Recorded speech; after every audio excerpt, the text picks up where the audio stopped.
Göy qala və qəlbin səsi uzaq bir vaxtlar Azərbaycanın qədim və əsrarəngiz torpaqlarında, dağların və dərələrin qoynunda min illərin sirlərini daşıyan, həm tarixin, həm də xalqın yaddaşında dərin iz buraxan bir qala mövcud idi.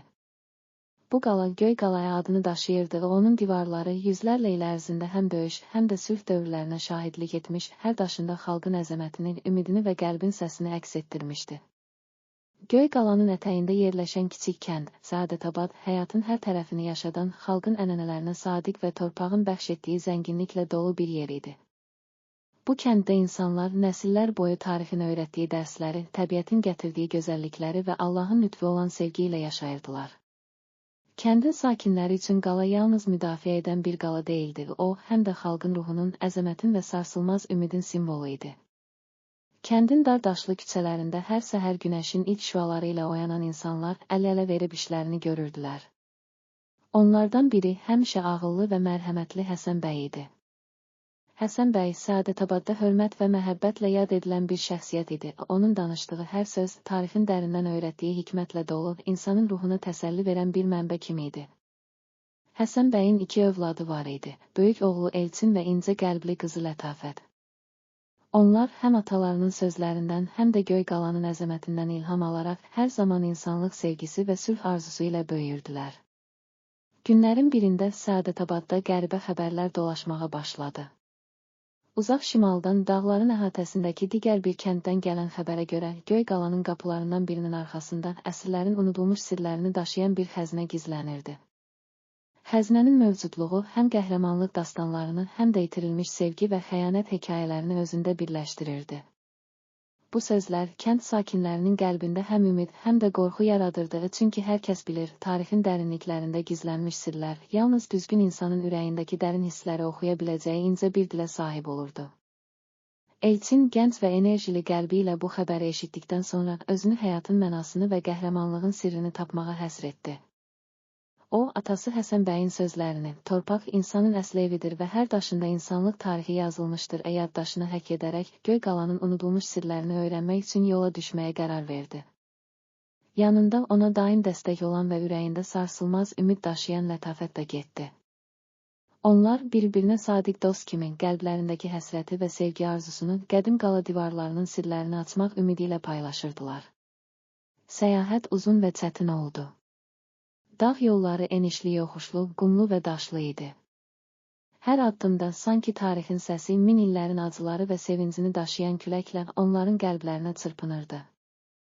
Yol boyunca yerli əhali ilə rastlaşdılar, onlar həm keçmişin hekayələrini, həm də gələcəyin ümidini danışan, yaşlanmış, amma hələ də ürəyi gənc olan insanlar idilər. Bir çoxları Göy qalanın qapısında yaşayan mələklər var deyə danışır, hər sözündə sevgi və xəyanətin, sülh və mübarizənin bir-birinə qarışdığını izah edirdilər. Nəhayət, Elçin və Lətafət uzun səyahətin sonunda Göy qalanın nəhəng qapısına çatdılar. Qapılar sanki min illərin acısını və sevincini daşıyan dövrün izlərini üzündə əks etdirirdi. Qala divarları yüksək və möhtəşəm, ucsuz-bucaqsız tarixə şahid idi. Hər daşından bir əsərin, bir insanın və bir sevginin izini tapmaq mümkündür. Elçin qapının üzərindəki qədim naxışlara baxaraq bu daşlarda nə qədər kədər, nə qədər sevgi iz qoyub, qəlblərdə sarsılmaz ümidlər oyatmışlar, deyə düşünürdü. Qala içəri girəndə uzun və dar koridorlar, geniş zal və incə sənət əsərləri ilə bəzədilmiş otaqlar onları qarşıladı. Bu məkan yalnız daş və kərpicdən ibarət deyildi, o, insanın qəlbində yatan ən dərin hisslərin, sevginin və xəyanətin, qəhrəmanlığın və sülhün əbədi izlərini daşıyırdı. Elçin və Lətafət hər addımda sanki qədim zamanların ruhunu hiss edir, hər küncdə insanlığın qəlbindən doğan əbədi səsi eşidirdilər. Bir zalda, qapıların arxasında yerləşən və uzun illərdir kimsəsiz qalmış bir otaqda onların qarşısına yaşlı bir mətn kitabı çıxdı. Bu kitab sanki Göy qalanın sirlərini və tarixin unudulmuş hekayələrini özündə cəmləşdirən, hər səhifəsində bir əbədi nağıl yazılmış bir xəzinə idi. Kitabın səhifələrini çevirdikcə Elçin və Lətafət qədim dövrlərin qəhrəmanlıq dastanlarını, itirilmiş sevgi hekayələrini və insanlıq tarixinin ən kədərli anlarını oxudular. Hər bir söz Tolstoyun romanlarında təsvir etdiyi kimi insanın varlığının ən dərindən gələn səsini, həm də təbiətin və zamanın sarsılmaz gücünü əks etdirirdi. Oxuduqları hekayələr arasından bir zamanlar bu qalada yaşamış bir nəsil vardı ki, onlar arasında həm böyük sevgi, həm də dərindən hiss olunan xəyanət və qəzəb mövcud idi. O günlərdə qalada yaşayan insanlardan biri, cəsur və ədalətli bir şəxs olan Nadir xan, xalqın xoşbəxtliyi və ədalət üçün mübarizə aparmışdı. Onun həyatında sevgi və qürur bir-birinə qarışmış, həm də kədər və ümid sanki bir-birinə toxunaraq gələcək nəsillərə dərs vermişdi. Nadir xan qalanın divarlarına yazılan yazılarda həm qəhrəmanlığın, həm də insana qarşı edilən xəyanətin sətirlərini buraxmışdı. O, insanların qəlbindəki ümidin, sülhün və ədalətin əsası olduğunu düşünürdü. Elçin və Lətafət bu hekayələri oxuduqca öz qəlblərində bir səs eşitdilər. Hər kəsin içində tarixin ən dərin sirlərini və insanlıq dramını daşıyan bir nağıl var idi. Bu nağıl yalnız bir qədim qala və daş divarlar deyil, eyni zamanda hər insanın ürəyində gizlənmiş, sarsılmaz bir ümid və sevgi idi. Elçin, biz də Nadir xan kimi ədalət və sevgi uğrunda mübarizə aparmalıyıq deyə düşünərək qəlbindəki qərarı möhkəmləndirdi. Lətafət isə hər kəsin içində gizlənən o incə duyğuları, sevgi və sülh səsini oyatmaq arzusuyla şeir və nağıl dilində insanlara ümid vermək istəyirdi. Göy qalanın divarları arasında keçirdikləri saatlar Elçin və Lətafət üçün yalnız bir səyahət değildi. Onlar eyni zamanda insanlıq tarixinin, sevginin və qəlbin səsinin dərinliyinin, acısını və şirinliyini kəşf edirdilər. Hər bir otaqda, hər bir koridorda əsrlərin acı və şirin hekayələri onların ruhuna əbədi izlər buraxırdı. Qalanın sükutlu divarları onlara hər daşın bir söz, hər daşın bir tarix olduğunu, insanın öz içində daşıdığı əbədi səsi xatırladırdı. Səadətabadda qalanlar, Elçin və Lətafətin bu səyahətindən xəbər tutduqda onların ürəklərində həm qürur, həm də dərin maraq oyandı. Kəndin yaşlıları göy qalanın unudulmuş sirlərini, qədim yazılarını və orada yaşamış insanların qəhrəmanlıq dastanlarını xatırlayaraq gənclərə dərs verirdilər.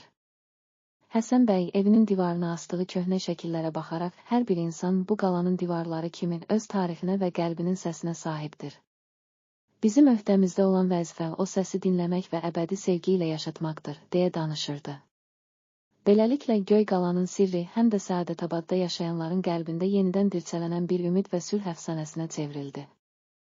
Elçin öz yaşadığı bu dərin səyahət nəticəsində həm atalarının, həm də Nadir xan kimi qəhrəmanların izlərini tapdı və bu izləri gələcək nəsillərə ötürmək arzusuyla kəndin mərkəzindəki məktəbdə xalqın qəlbini oyandıran dastanlar və şeirlər oxumağa başladı. Lətafət isə öz incə şeir dilində hər kəsin içindəki gizli sevgi və ümid səsini açığa çıxaran əsərlər yaratdı.